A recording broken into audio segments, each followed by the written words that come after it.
Ciudadana, que es la segunda clase virtual que nosotros hemos tenido, y vamos a partir con el objetivo de la clase, ¿ya? Que es conocer y comprender las diferentes características del Estado en nuestro país, o sea, el Estado chileno y sus características, ¿ya? Aquí nosotros vamos a hacer varias acepciones, varios cambios y varias explicaciones respecto de lo que es el Estado, ¿ya? Recuerden que en las clases anteriores nosotros dijimos que el Estado es la estructura base de la organización política de los países, ¿ya? Y todos los países tienen distintas formas de organizar el Estado. Vamos a partir por las instituciones democráticas y su funcionamiento, ¿ya?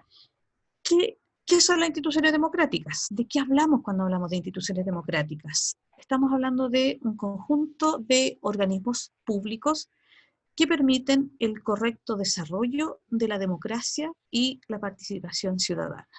Es decir, una serie de órganos que hacen que funcione la democracia correctamente y que la ciudadanía pueda participar, ¿ya? En este caso, se habla de instituciones del Estado y sus autoridades. Y por otro lado, están las organizaciones como los partidos políticos, asambleas sindicales, asambleas estudiantiles, vecinales, los medios de comunicación, entre otros. Y a todo este conjunto se habla de la sociedad civil, ¿ya? Entonces, a través de estas instituciones democráticas se busca distribuir el poder, ¿ya? Es decir, que el poder no esté concentrado en unas manos, sino que realmente esté distribuido y separado. Fortalecer la participación ciudadana y hacer visible la voluntad de la ciudadanía, que en el fondo el consenso a lo que se quiere llegar es el bien común y la justicia social, ¿ya? Ahora,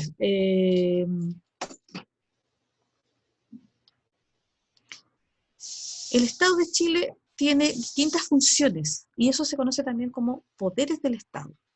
¿Cuáles son estos? Nosotros ya hemos visto en años anteriores incluso, que se dividen en poder ejecutivo, legislativo y judicial. El poder ejecutivo lo representa el presidente de la República y los ministros de Estado, que él los nombra porque son de su confianza, ¿ya? La función del poder ejecutivo: gobernar, es decir, administrar el país y conducir las relaciones exteriores. Entonces, eso es como la función en general. Se ve bien simple, pero es bastante amplia. El segundo poder que mencionamos es el poder legislativo, ¿ya? Representado por el Congreso Nacional, o también llamado Parlamento. Y se habla de los parlamentarios cuando se habla de los senadores y diputados. Entre estas funciones de los senadores y diputados está proponer, ¿ya? Revisar y discutir las leyes, ¿ya? O sea, ellos pueden proponer, pueden revisar leyes o proyectos de ley y discutir estas leyes, ¿ya? Y también una función bien importante, sobre todo de los diputados, que es fiscalizar los actos del Poder Ejecutivo, es decir, fiscalizar los actos del presidente de la República y de los ministros de Estado. Y el tercer poder es el poder judicial, ejercido por los tribunales de justicia, siendo el más importante la Corte Suprema de Justicia, y la función principal es, tal como dice, aplicar justicia o aplicar la ley. Entonces tenemos que este Estado, como decíamos, no acumula el poder en uno solo, sino que este poder, estas funciones están divididas en tres: ejecutivo, legislativo, judicial. ¿Ya? Ahora, estas instituciones, uno dice, bueno, entonces ellos tienen el poder y pueden hacer lo que quieran. No, no es así, porque tienen, y bueno, ellos mismos tienen que regirse por la ley, pero también hay organismos que fiscalizan la función pública. Aparte de los diputados, están dos organismos que son órganos controladores o órganos de control del poder público. Uno de esos es la Contraloría General de la República. ¿Qué es esto? ¿Ya? Es un órgano autónomo. ¿Qué significa esto? Que es independiente del Estado. Ellos son parte del Estado, pero no no deben, digamos, tomar decisiones apoyando un gobierno, no, sino que ellos tienen que aplicar estricta y rigurosamente la ley. Son autónomos del gobierno, ¿ya? Dice que fiscaliza la administración del Estado, controlando la legalidad de los actos administrativos y resguardando el uso correcto de los fondos públicos, ¿ya? ¿Qué significa esto? Entonces, que fiscaliza la administración del Estado, es decir, fiscaliza todos los actos de los organismos y funcionarios públicos, ¿ya? Que todos estén bajo, estrictamente bajo la ley, es decir, ninguno puede vulnerar la ley o pasarla a llevar. Y el otro aspecto es resguardar los fondos públicos. Ellos pueden exigir estados de cuenta de los organismos públicos, de hecho todos tienen la obligación de rendir cuentas, ¿ya?, de los fondos públicos, y la Contraloría ve esto. Ahora, este organismo está a cargo de un funcionario que es el Contralor General, ¿ya? El Contralor General que dura 8 años en el cargo, no puede seguir 8 años más, por lo tanto solamente en ese periodo es un abogado con experiencia, 10, 15 años de experiencia como abogado, por lo tanto y no lo elige el presidente de la República, sino que el presidente decide de una terna junto con el Poder Legislativo. ¿Ya? O sea, se postula, se analiza todos los antecedentes y todo eso para el Contralor General de la República, ¿ya? Por la función que tiene que cumplir. Y el otro organismo, autónomo también, es el Tribunal Constitucional, ¿ya? Es un órgano jurídico autónomo cuya principal función es ejercer el control constitucional de las leyes. Organizaciones, partidos políticos y autoridades como el presidente, los ministros y los parlamentarios, ¿ya? Además, controla los proyectos de reformas constitucionales y los tratados internacionales sometidos a la aprobación del Congreso Nacional. En resumen, ¿qué es lo que hace este tribunal? ¿Ya? Es un tribunal que está a cargo de que todos los actos públicos de los organismos del Estado respeten la Constitución, ¿ya? Que cada ley que se hace, cada medida, decisión que se toma, esté bajo la Constitución política, ¿ya? No puede pasar a llevar o vulnerar la Constitución, porque sería inconstitucional, y el tribunal tiene que hacer, digamos, ese análisis y señalar, esto no se puede llevar a cabo porque no está respetando la Constitución, ¿ya? Entonces son gente especializada, abogados constitucionalistas, que están a cargo de este tribunal, ¿ya? Entonces, estos dos organismos, la Contraloría y el Tribunal Constitucional, tienen la obligación de fiscalizar la función pública, es decir, la función de los organismos públicos y de los funcionarios públicos, desde el presidente de la República hasta el último funcionario público, ¿ya? Entonces, la idea es que las cosas se hagan como lo plantea la ley, como lo plantea la Constitución, y no se vulnere el Estado, digamos, la ley, porque si no, si la ley se pasa a llevar, entonces, ¿qué sentido tiene hacer la ley? Entonces, esa es la obligación, ese es el trabajo que hace esta gente, ¿ya? Entonces, tenemos el Estado, entonces, con sus poderes, y que existe los organismos de control, que son la Contraloría y el Tribunal Constitucional. Ahora, dentro de los poderes del Estado está el Parlamento o Congreso, y que tiene que ver con la elaboración de las leyes, ¿ya? En este caso, el Parlamento tiene atribuciones como, por ejemplo, elaborar leyes, y que en Chile siguen un proceso, ¿ya? Un proceso que pasa por la etapa de creación de la ley, ¿ya? Y en este caso se le llama iniciativa. Después que está esta iniciativa, hay una tramitación del proyecto de ley, es decir, se revisa, pasa a la Cámara de Diputados, hay un trámite constitucional, se ve si se respeta o no la Constitución, ¿ya?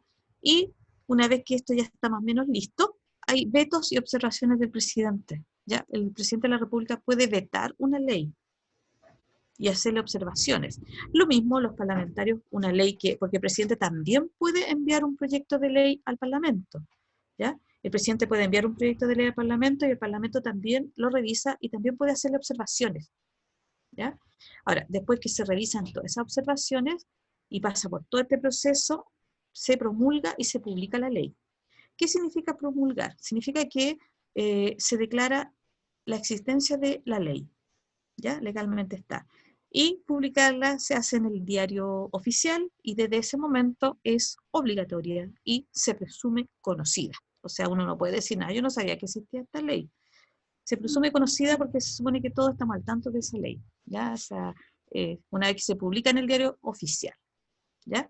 Entonces, uno de los elementos que tienen que ver con las características del Estado es la aplicación de las leyes y la realización de estas leyes, que las hace fundamentalmente el Parlamento y en algunos casos el presidente, que también tiene esa atribución de elaborar leyes, ¿ya? Y enviar los proyectos de ley al Parlamento, ¿ya?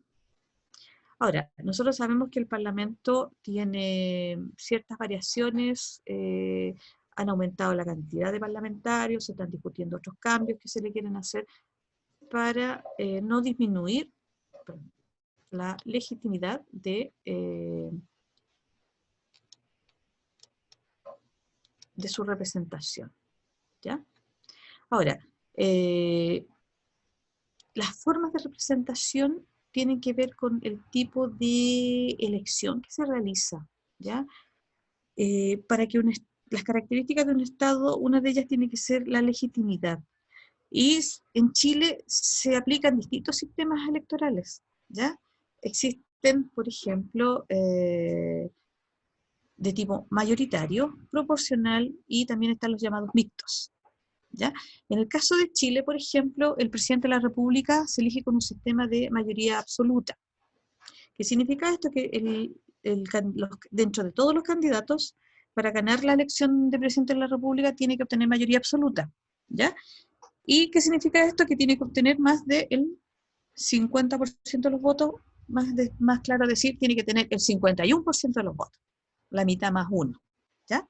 Ahí obtiene mayoría absoluta y obtiene el cargo. Si eso no ocurre, en el caso nuestro, se va a una segunda vuelta y en esta segunda vuelta gana entre los dos candidatos que obtuvieron más votos en la primera vuelta, gana aquel que obtiene mayor cantidad de votos. Ya no se aplica el sistema de mayoritario.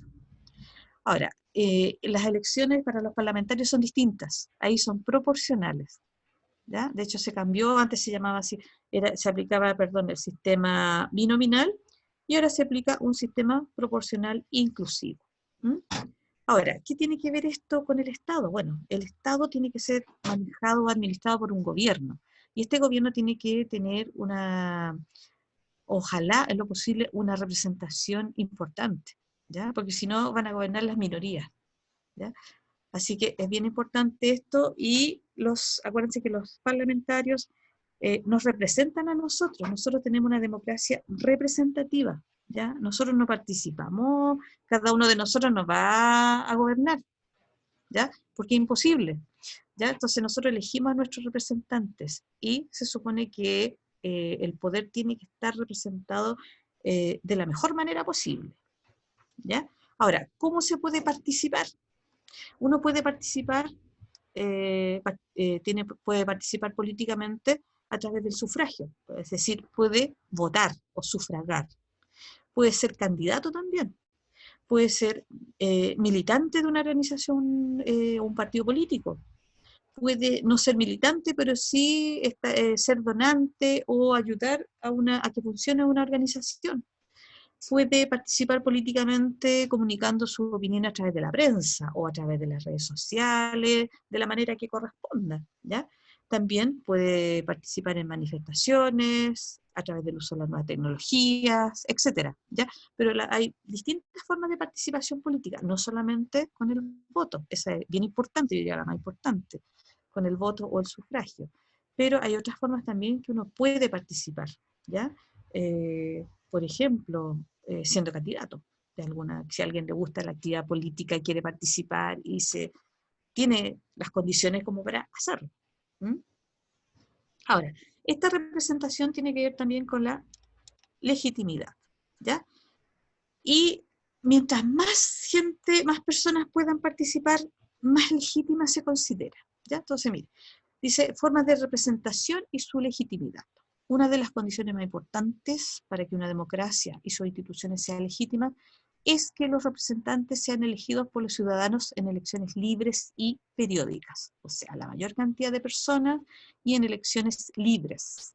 Periódica significa que se hagan cada cierto tiempo. En el caso de Chile, por ejemplo, para ser presidente de la República, las elecciones deben ser cada 4 años. Para los parlamentarios, el Senado se renueva cada 4 años, pero en el caso de los senadores es cada 8 años, pero de manera alternativa.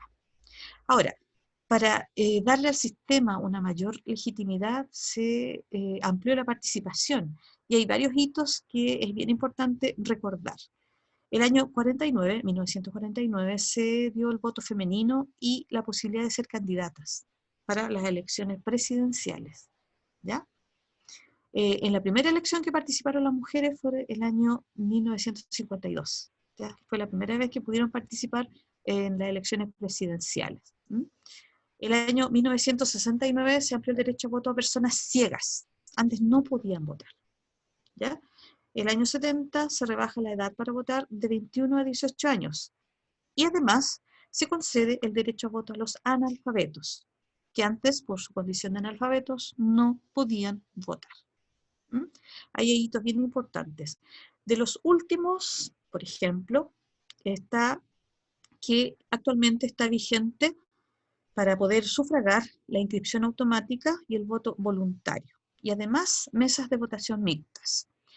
La inscripción automática significa que usted cumple 18 años y le va a llegar una información que usted está capacitado para votar y muchas veces le llega hasta el lugar donde tiene que votar, etc.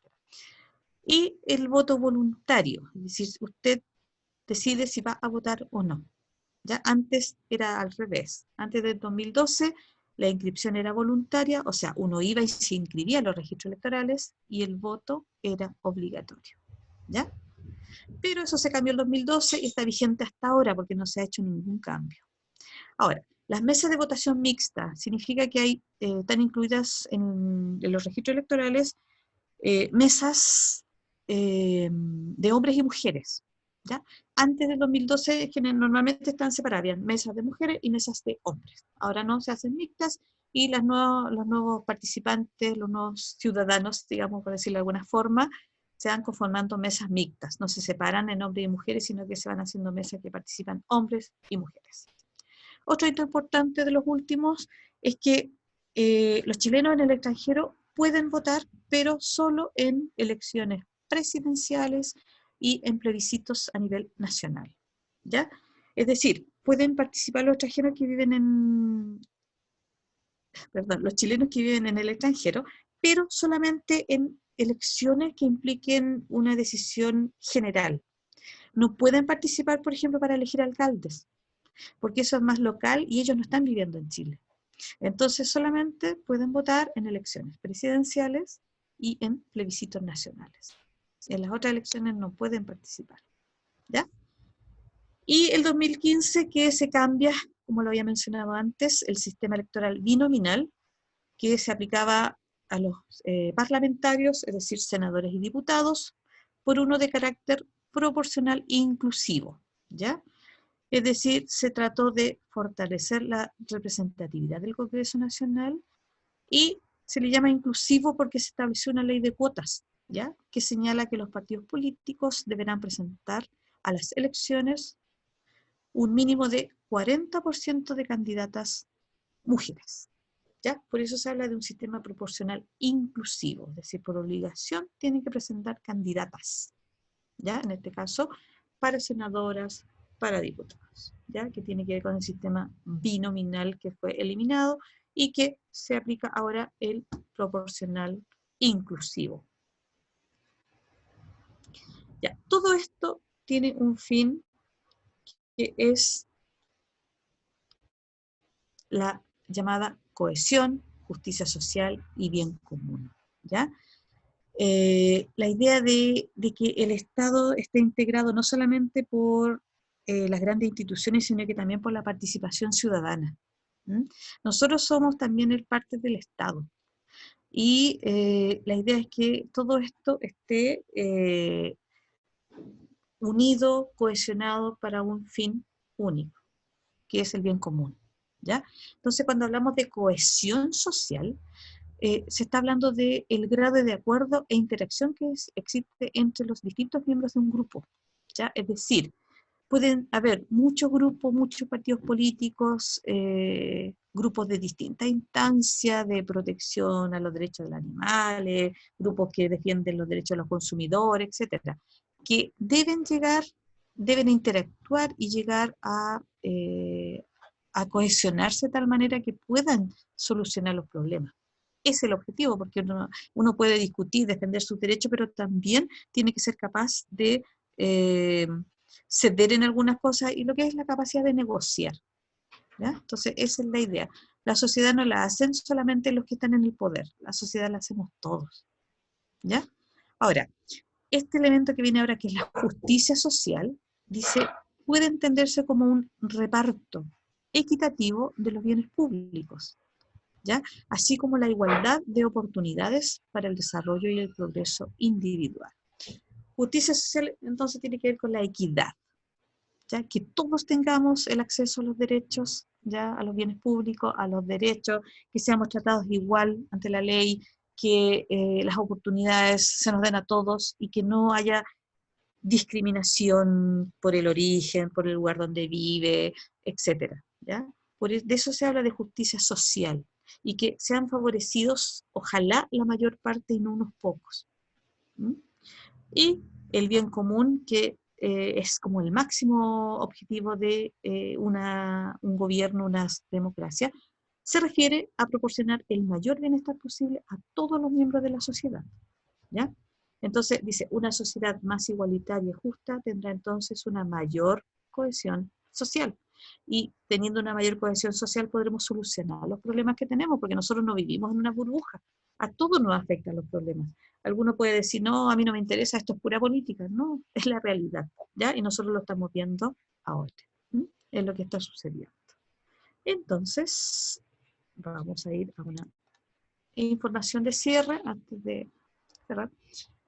Esto, acuérdense que va a haber prueba, ¿ya? Entonces se va a informar la fecha de la prueba y cómo preparar esta prueba.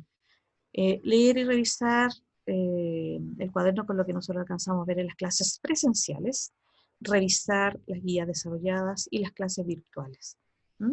Ahora, se pueden apoyar en el texto, ¿ya? Entonces dice, leer y revisar información en el texto de Educación Ciudadana, de cuarto medio Santillana, y para esta clase están las páginas 176 a 187.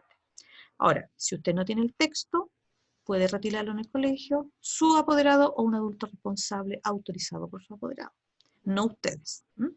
¿Y qué día? Los días lunes, miércoles y viernes, entre las 9 y las 13 horas. Llamen antes al colegio, ya, para consultar, para cualquier duda que tengan al respecto, y les tengan también el set de libros listo. Ahora, si alguien no puede ir, o no hay razones, digamos, no quiere salir, no puede ir, ¿ya? Está el texto en la versión digital, ¿ya? Y está el link ahí en el Currículum Nacional, y uno puede acceder al texto. Ya, chiquillos, ahora vamos a dejar de compartir. Recuerden que la presentación se sube al canal del colegio, ¿ya? Y las dudas, entonces, ahora por el chat.